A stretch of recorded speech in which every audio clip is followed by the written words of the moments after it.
আমরা আজকের এই সমাবেশে এই সভাতে আমাদের ডেকেছিল ঘোষণাপত্রের ব্যাপারে আলোচনা করার জন্য। সবাই বিভিন্ন পরামর্শ দিয়েছে। আমরা বলেছি ঘোষণাপত্র হবে, ঐক্যবদ্ধ হতে হবে। ঘোষণাপত্রের নামে তো ঐক্য সৃষ্টি না হয়, এই জন্য আমরা কিছু পরামর্শ দিয়েছি, কিছু কথা বলেছি। যে ডকুমেন্ট দেওয়া হয়েছে আমাদের কাছে, আমরা বলেছি ডকুমেন্টে কিছু ভুল ত্রুটি আছে, এগুলো সংশোধন করতে হবে। বিশেষ করে সংবিধানের প্রশ্ন তোলা, তারা বলছে এই সংবিধান ইয়ের জন্য মানে সম্পূর্ণ ব্যর্থ। আমরা এটা মনে করি না। সংবিধানের খারাপ ভালো সব মিলিয়ে সংবিধান আছে। এই সংবিধানের মূলত মুক্তিযুদ্ধের মূল চেতনা, সাম্য, মানবের মর্যাদা, এই বিচার এগুলো প্রতিফলিত হয় নাই এবং পরবর্তী সময় এগুলো মোটি সমাজে থাকে নাই। আমরা বলেছি এই কারণে এই সংবিধানকে সংশোধন করতে হবে, বাতিল করার প্রয়োজন নাই। আমরা এটা বলেছি বাতিল করার সংস্কার করতে হবে।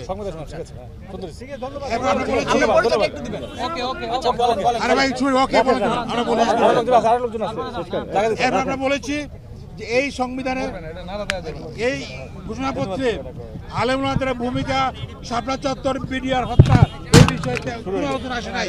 আমরা যেটা উল্লেখ করতে হবে, তাতে আমরা এটাও বলেছি যে এই ঘোষণাপত্র ঐক্যবদ্ধ হওয়া প্রয়োজন, যাতে করে এই ঘোষণাপত্র করতে গিয়ে মনোত্ব তৈরি না হয়। বিশেষ করে এই ঘোষণাপত্রে এমন কিছু লেখা না হয় যাতে করে এখন বর্তমানে কিছু দল যারা আছে, যারা ফেসিবাদের বিরুদ্ধে সংগ্রাম করেছে, তাদেরকে আঘাত না লাগে, এটা আমরা বলেছি। এই সমস্ত কথা বলে আমরা বলেছি আমরা নীতিগতভাবে ঘোষণা করতে প্রয়োজন মনে করি। তবে ঘোষণাপত্র ঐক্যবদ্ধভাবে প্রয়োজনীয় কমিটি করে এটা করা উচিত, যাতে করে সবাই একমত হতে পারে, একে একটা ঐক্য তৈরি হয়, অনৈক্য তৈরি না হয়। ধন্যবাদ। আমার নাম হচ্ছে ডক্টর আহমদ আব্দুল কাদের, মহাসচিব খেলাফত মজলিস। আপনারা জানেন যে আজকে মাননীয় উপদেষ্টা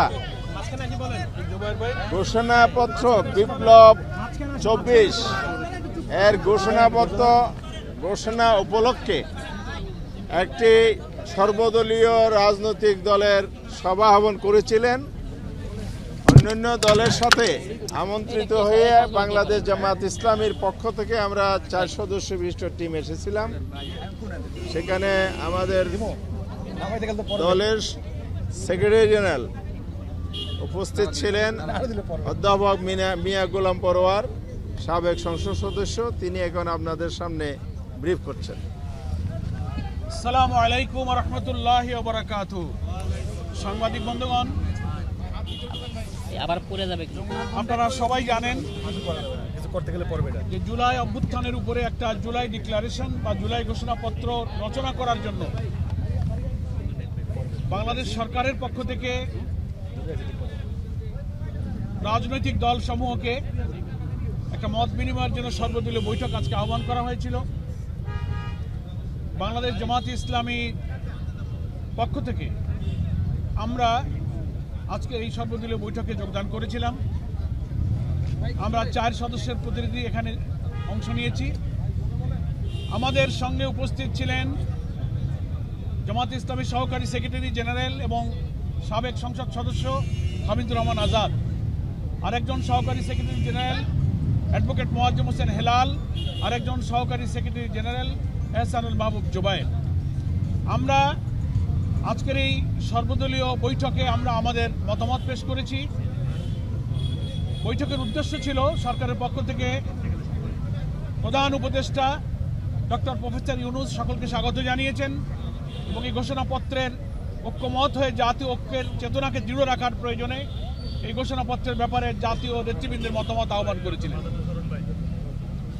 সেখানে উপস্থিত রাজনৈতিক দল এবং ব্যক্তিত্বের পক্ষ থেকে তারা সুচিন্তিত মতামত পেশ করেছেন, আমরাও আমাদের মতামত পেশ করেছি। যদি আমরা মোটা দাগে কনসাইজ করে আজকের বৈঠক সম্পর্কে বলতে চাই, তাহলে প্রথম কথা হলো যে উপস্থিত সকল রাজনৈতিক দল জুলাই অভ্যুত্থানের চেতনা এবং এই জাতীয় ঐক্য ধারণ করে স্বাধীনতার পূর্বাপর এবং জুলাই অভ্যুত্থান পরবর্তী রাজনীতির গতিধারাকে একটা ঐক্যের পথে পরিচালিত করার স্বার্থে বস্তুনিষ্ঠ সত্য তুলে ধরে ধারণ করে একটা জুলাই অভ্যুত্থানের ঘোষণাপত্র প্রণয়ন করা হোক, এ ব্যাপারে সকল দল আমরা একমত হয়েছি।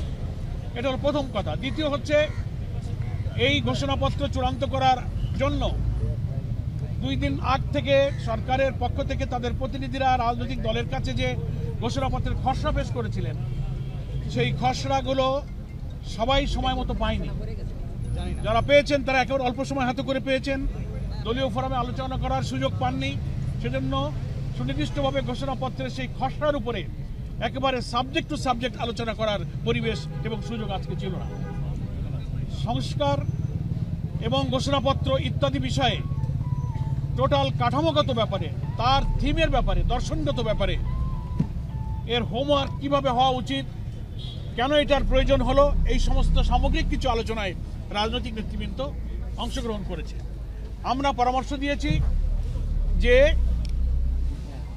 সরকারের এমন একটা মূল্যবান দলিল তৈরির পেছনে কোনো অস্থিরতা, কোনো অসঙ্গতি, কোনো সমন্বয়হীনতার প্রয়োজন নেই।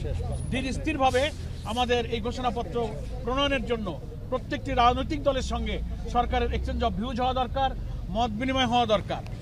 এবং অনেক মৌলিক জিনিস এই কাঠামোর মধ্য থেকে বাদ পড়েছে।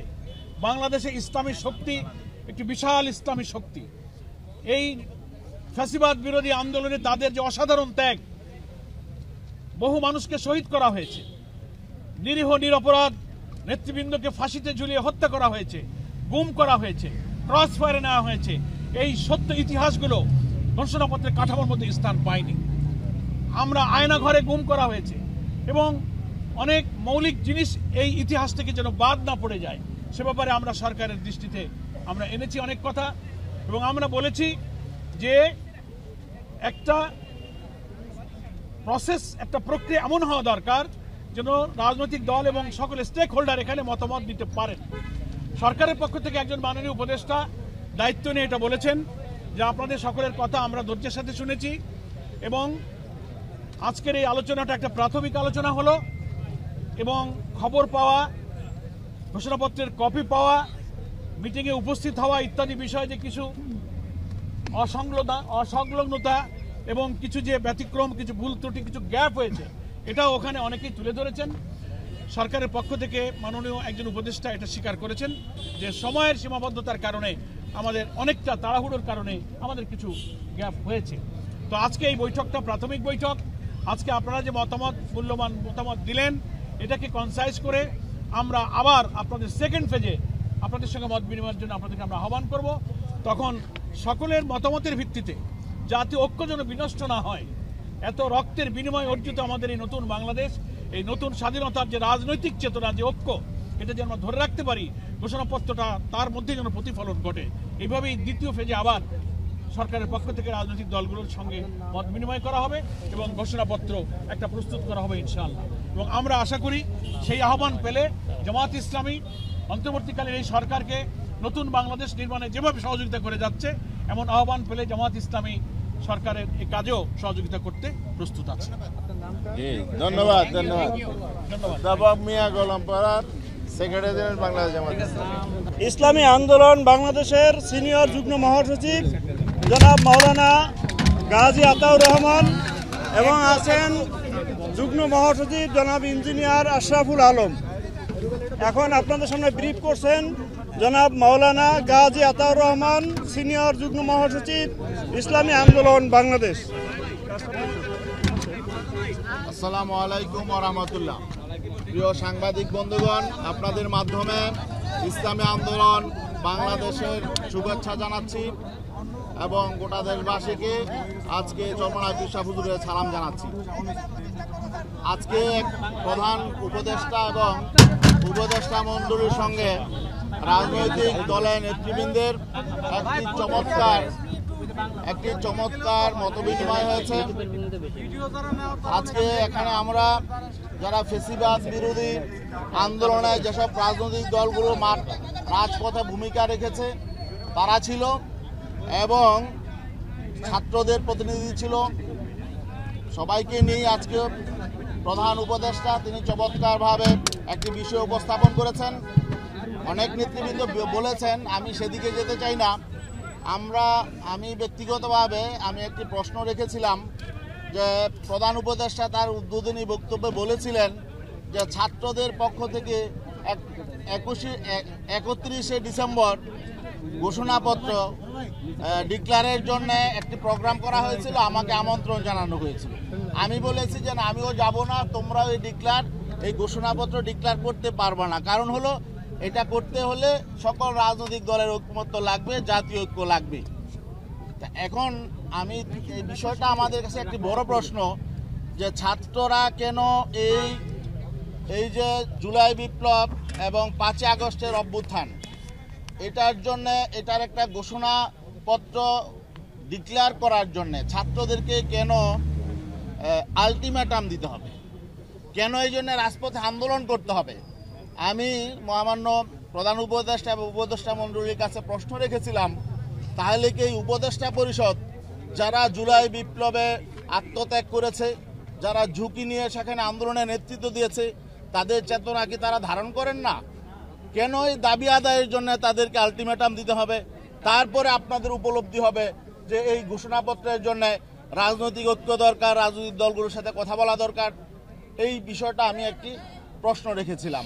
আসলে এটা আমাদের কাছে একটা বড় প্রশ্ন। আরেকটা বিষয়, উনি উদ্বোধনী বক্তব্য বলেছিলেন প্রধান উপদেষ্টা যে আমি আপনাদেরকে পাশে পেলে শক্তি অনুভব করি, কিন্তু মাঝে মধ্যে আমি আবার একা হয়ে যাই, আমার মধ্যে আমি একাকিত্ব অনুভব করি। তো আমার এখানে একটা প্রশ্ন ছিল যে এই যে আপনি মাঝে মধ্যে শক্তি অনুভব করেন, মাঝে মধ্যে একা হয়ে যান এবং আপনি অসহায় হয়ে যান, এটা তো ভালো লক্ষণ না। আপনি কেন একা হয়ে যান, কেন আপনি অসহায় অনুভব করেন, এই বিষয়টা গভীরভাবে আপনাদেরকে বুঝতে হবে, উপলব্ধি করতে হবে। রাজনৈতিক দলগুলোর সাথে আপনাদের কেন দূরত্ব তৈরি হচ্ছে, কেন রাজনৈতিক দলগুলোর সাথে সেভাবে সমন্বয় হচ্ছে না? কারণ আমরা তো ফেসিবাদ বিরোধী সকল রাজনৈতিক দল, সকল রাজনৈতিক শক্তি, বাংলাদেশের সকল মানুষ আপনাদেরকে গ্রহণ করেছি, আপনাদেরকে সহযোগিতা করব, এজন্য আমরা কমিটমেন্ট দিয়েছি। তারপরেও আপনাদের তো একা অনুভব করার কোনো কারণ নেই। তাহলে নিশ্চয়ই এখানে কোনো দূরত্ব আছে। সেই দূরত্বটা কি, কেন হলো, এবং সেই দূরত্বটা আপনাদের দায়িত্ব হলো এটা গভীরভাবে বিশ্লেষণ করে কমিয়ে আনার চেষ্টা করা। আর নয়তো আমরা সকলেই ক্ষতিগ্রস্ত হব। আপনারা ক্ষতিগ্রস্ত হবেন, রাজনৈতিক দলগুলো ক্ষতিগ্রস্ত হবে, দেশ ক্ষতিগ্রস্ত হবে, জাতি ক্ষতিগ্রস্ত হবে। আর ঘোষণাপত্রের ব্যাপারে আমাদের যে কথা ছিল যে আসলে আমাদের বিভিন্ন দল বিভিন্ন মত থাকবেই। একটা ঘোষণাপত্র লিখতে হলে কিছু মৌলিক জায়গায় আমাদের এক হতে হবে। মৌলিক জায়গাটা কি?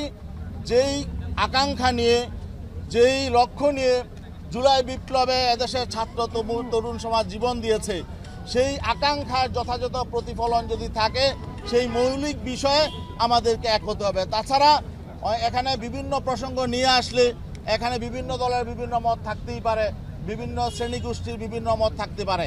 এই জন্য আমরা বলেছি যে এখানে জুলাই বিপ্লবের চেতনা কি ছিল?